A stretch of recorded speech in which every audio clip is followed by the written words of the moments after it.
Hi friends, ప్రతి ఒక్క తల్లిదండ్రికి చెప్తున్నాను. కొడుకులు అంటే మనకు అందరికీ చాలా ఇష్టమే. కొడుకులైనా బిడ్డలైనా మనకు చాలా ఇష్టమే.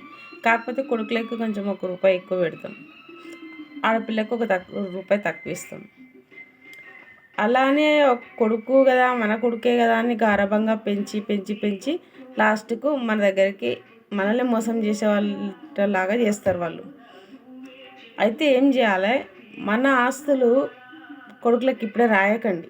దయచేసి చెప్తున్నా ప్రతి ఒక్క తల్లిదండ్రులకి, ఇప్పుడు మీరు కొడుకులకి ఆస్తి మొత్తం రాసిచ్చారనుకోండి, నట్టింట్లో ముంచేస్తున్నారు, రోడ్డు మీద పడేస్తున్నారు. అందుకే మనం బ్రతుకున్నన్ని రోజులు మన ఆస్తుల మీద మనమే ఉందాం. ఏ కొడుకు చూడడండి, చూస్తాడు, మన కొడుకు చూస్తాడు, పెడతాడు అని మనం అనుకుంటాం. భ్రమ, అది వేస్ట్. కొడుకులైనా బిడ్డలైనా వేస్ట్ అండి. మనల్ని చూడరు. మనం కాళ్ళ మీద బతికేటోళ్ళమే.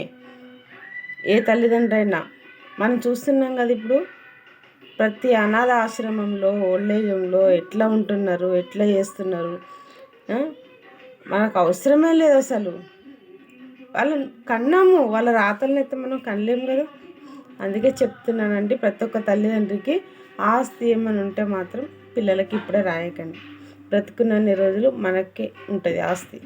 మనం చనిపోయాక ఆ ఆస్తి కూడా వాళ్ళకి ఇవ్వకూడదు, అనాథాశ్రమంకి రాసివ్వండి.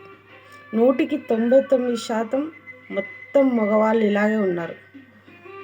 ఎవరో ఒకరు అలా ఉన్నారు, మంచిగా చూసుకునే వాళ్ళు. 99% మటుకు మొత్తం తల్లిదండ్రులను అనాథలు చేసే వాళ్ళే ఉన్నారు.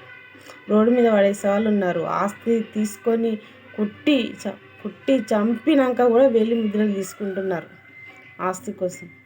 ఇలాంటి వాళ్లకు మీరు ఆస్తి ఇవ్వకండి. మీకు ఆరోగ్యం బాగోలేకపోతే అప్పుడు మీరు ఒక లాయర్ని తీసుకొని పెట్టుకున్న తర్వాత అతనికి చెప్పండి, మేము చనిపోయాక ఈ ఆస్తి అనాథ ఆశ్రమంకి రాయాలి, ఇవ్వాలి అని చెప్పండి. దయచేసి చెప్తున్నాను, ఇది ఒక బయట జరిగిన సంఘటన, అందుకనే చెప్తున్నాను. ఏమైనా తప్పు మాట్లాడుంటే క్షమించండి.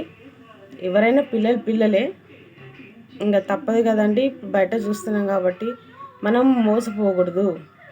ఎవరు పెట్టరమ్మా, మన తిండి మనం బతుకున్నన్ని రోజులు మనమే చేసుకొని తినాలి. కానీ కొడుకు పెట్టాడు, బిడ్డ చూడదు, అవసరమే లేదు. మనకు చేతనన్ని రోజులు కష్టం చేసుకొని తినాలి, ఉండాలి. చనిపోయే ముందు లాయర్ని పిలిచి మొత్తం ఆస్తి మొత్తం అనాథాశ్రమంకు రాసివ్వండి. ఎందుకండి ఇంత కష్టపడి ఏం లాభం? పిల్లల్ని పెంచి పెద్దేసి చదివించి పెళ్ళిళ్ళు చేసి అలాగ ఇంత అది చేస్తే ఏం లాభం? లాస్ట్కి తల్లిదండ్రులను రోడ్డు మీద పడేస్తున్నారు. పాపం తగులుతుంది వాళ్ళకి ఖచ్చితంగా. కన్న తల్లిదండ్రి పాపం మాత్రం ఖచ్చితంగా తగులుతుంది. ఇవాళ డబ్బు ఉందని వాళ్ళు మురిసిపోతుండొచ్చు, డబ్బు ఎప్పటికీ శాశ్వతం కాదు. ఇది మాత్రం గుర్తుపెట్టుకోండి, డబ్బు శాశ్వతం కాదు. అది వాళ్ళకు తెలియాల్సింది. అందుకని ఆస్తి మాత్రం ఎవ్వరు ఇవ్వకండి ఇప్పటి పిల్లలకి.